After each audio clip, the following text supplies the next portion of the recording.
Coming up on MCTV this week, see how the decision to revoke DACA has affected the MC campus and learn about the psychological perspective on Donald Trump. This week starts now.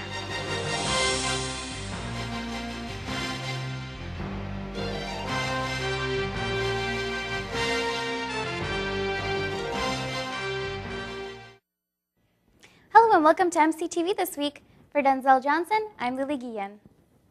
The recent announcement that DACA will be revoked has many people around the country uncertain about the future, including Monmouth College students.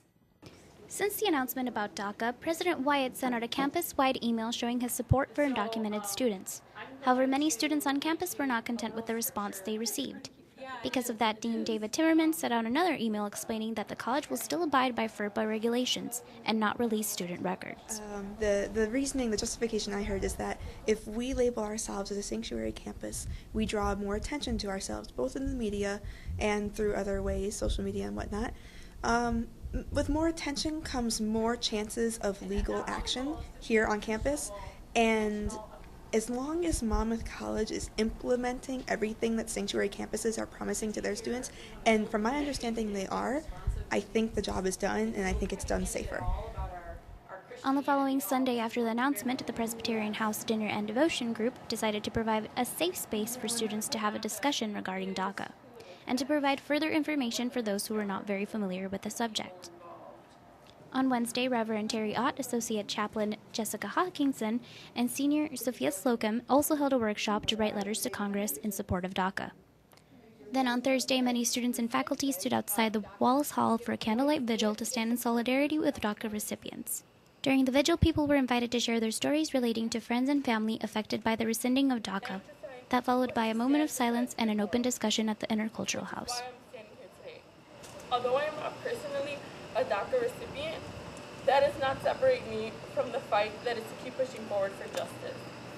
We are all accountable for what happens to these students. To those of you under the protection of DACA, this is not your fight to fight alone. We hear you, we are here for you, we stand with you, and we welcome you. For more information regarding DACA, you can go to www.uscis.gov. Personality of presidents was a topic on campus last Wednesday. Dr. Dan McAdams spoke on the personality and presidency, a psychological perspective of Donald Trump. McAdams described Trump as a fighter who progresses through short-term gains. He talks about Trump's narcissism as a double-edged sword that gives him strength in certain leadership and authoritative positions. McAdams has authored over 200 scientific articles and 6 books on personality and lifespan development psychology. He also talks about previous presidents, George W. Bush and Barack Obama's narratives of overcoming adversity is not like Trump's narrative. In Mr. Trump's case, I think instead of a story, what you have is a man who lives in the moment, one episode after another. He has to win the moment. He has to win each episode. He's a fighter. So Mr. Trump doesn't really have a big story for his life, but instead he wakes up every day ready for a fight, and that is an episode. And so that's a little story that day, Monday. And then on Tuesday, there's another story, another little narrative, but they don't add up into a big novel. Most of us see our lives as if they were like novels.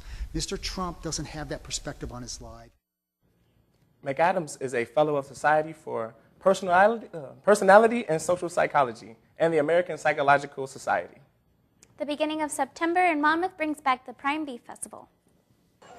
Starting in 1948, when the Warren County was the biggest supplier of prime beef for stockyards in Chicago, the festival continues a tradition with various carnival rides and games, as well as all the different types of fair food vendors. Sonia Rodriguez, who's been coming to the carnival for 6 years, shared what her favorite thing about the carnival is. The fair food.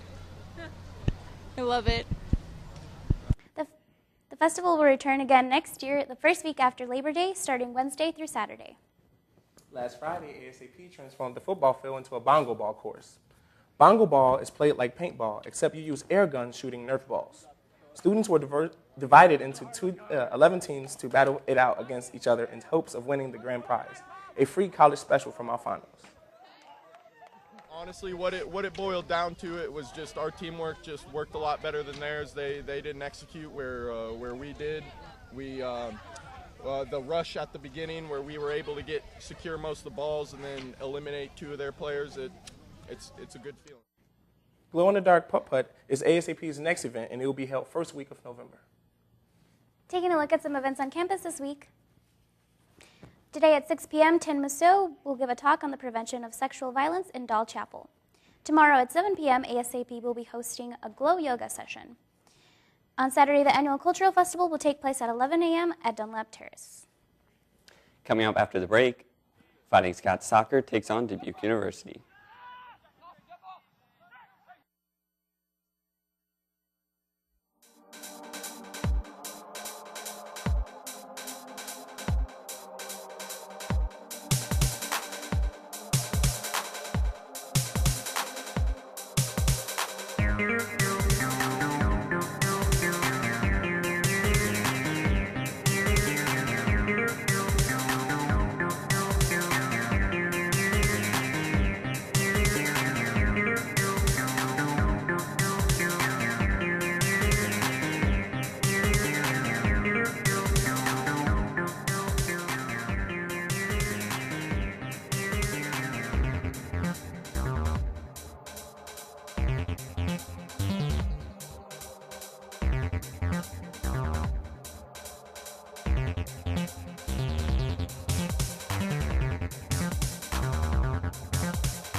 On Sunday, September 10th, the Fighting Scots men's soccer team took on Dubuque University for their home opener.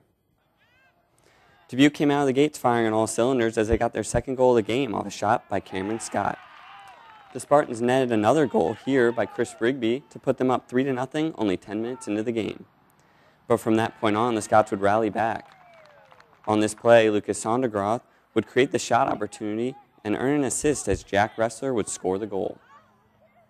Later in the first half, Augustin Miranda would drive in a score off a rebound to further tighten the game. The Scots would go to the halftime break only down 3-2. The second half was mostly quiet, but the Scots had an opportunity here on the corner kick, but couldn't connect to even the score. Monmouth would fall to Dubuque by a final score of 3-2. The Scots next will host Ripon this Saturday, September 23rd at 3:30 p.m. Scots volleyball hosted Eureka College for their third home game, ending in a 5-set win. The game started with Eureka getting the first point of the match of the first set. Number 12, Lauren Sperry, serving here with a tip over by Becca Dabrowski. Monmouth would lose the first set 27-25. The second set started with Eureka putting the first point on the board once again and taking that set 25-20. The third set came around, and the Scots were not going to let Eureka take another set with a 26-24 win and a 25-22 win in the fourth. With the match now tied, the Scots took the lead right away, ending up in a win of 15-11. The Scots' next home game is September 26th against Robert Morris University at 7 p.m. That's it for sports. Here's the rest of the scores from the week.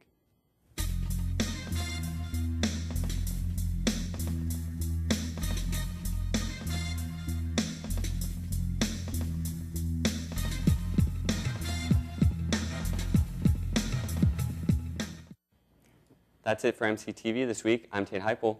And I'm Denzel Johnson. Please join us next time for a new edition of MCTV. And I'm Lily Gann, and you can also watch us on the web by going to monmouthcollege.edu/MCTV. See you next time.